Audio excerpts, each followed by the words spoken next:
Hello and welcome to English M01A. This is the Essay 1 Breakdown Edition. I'm going to walk you through some of my notes on a paper that was turned in for Essay 1, the example paper. The topic of this one is internet crimes.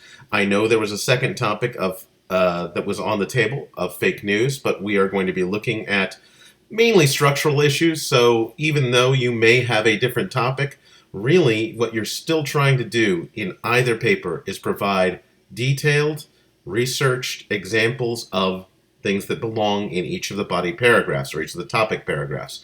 And all of it should connect back to the assigned topic.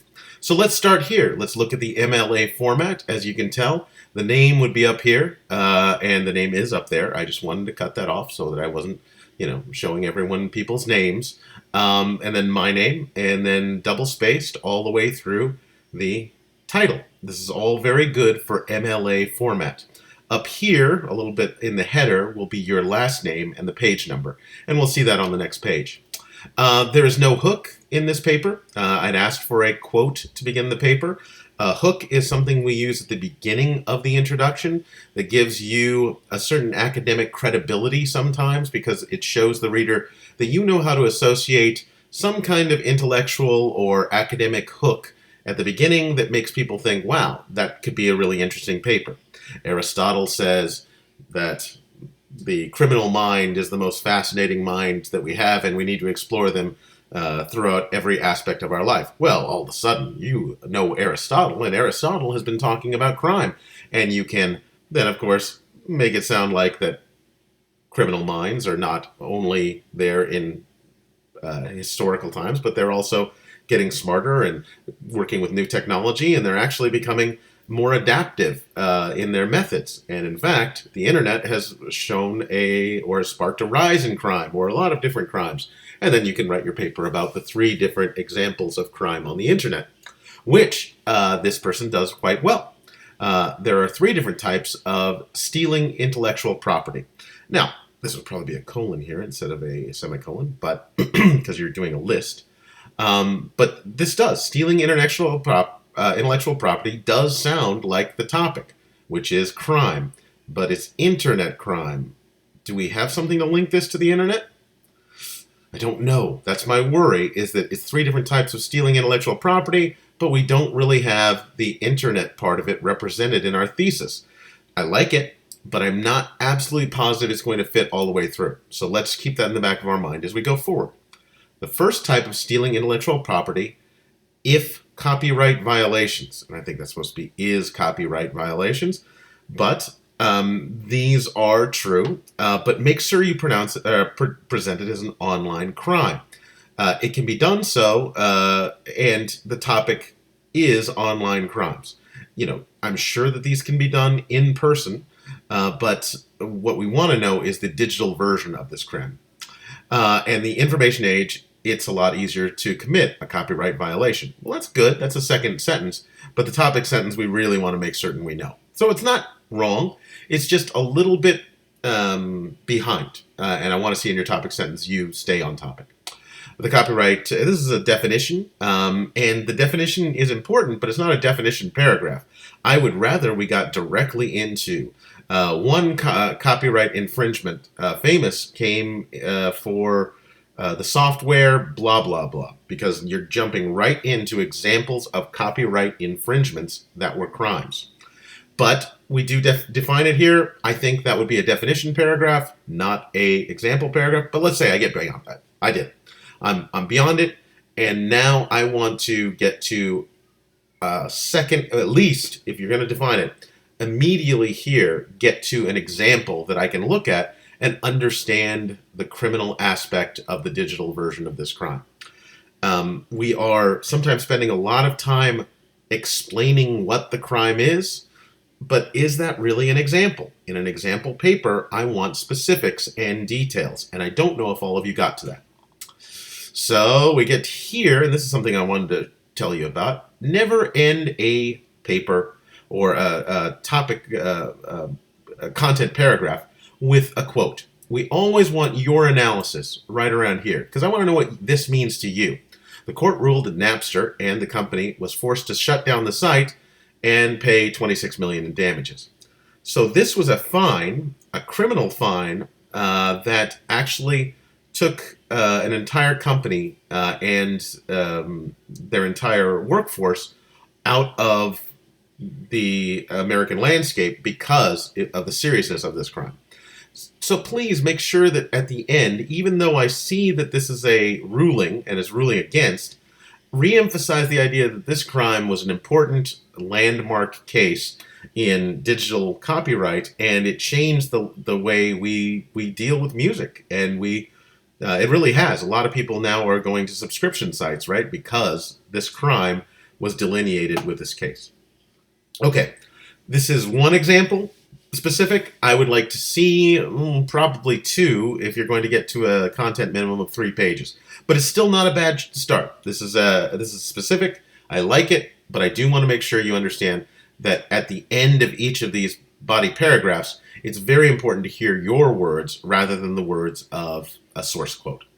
Second type of stealing is counterfeit trademarks. Now, have we talked about the online crime? No, and so I mention it right here.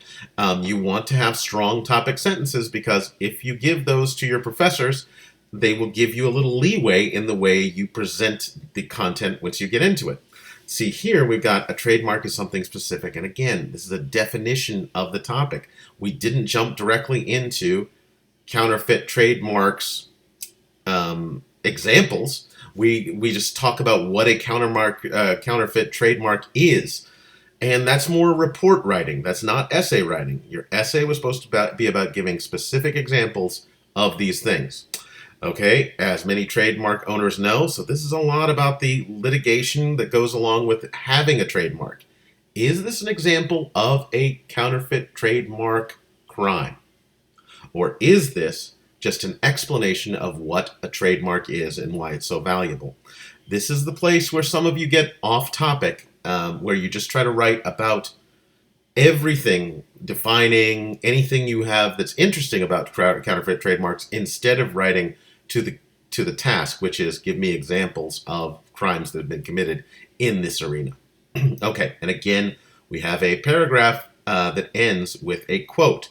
Adidas America filed a lawsuit claiming that a clothing company is making counterfeit products and violating trademark laws. Okay, I need a sentence here that says this was done after their internet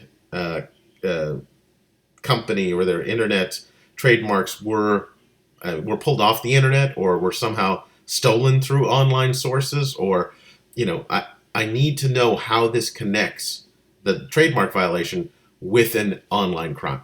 At this point, I look at this as it could be this could be about a person walking over with a design, right?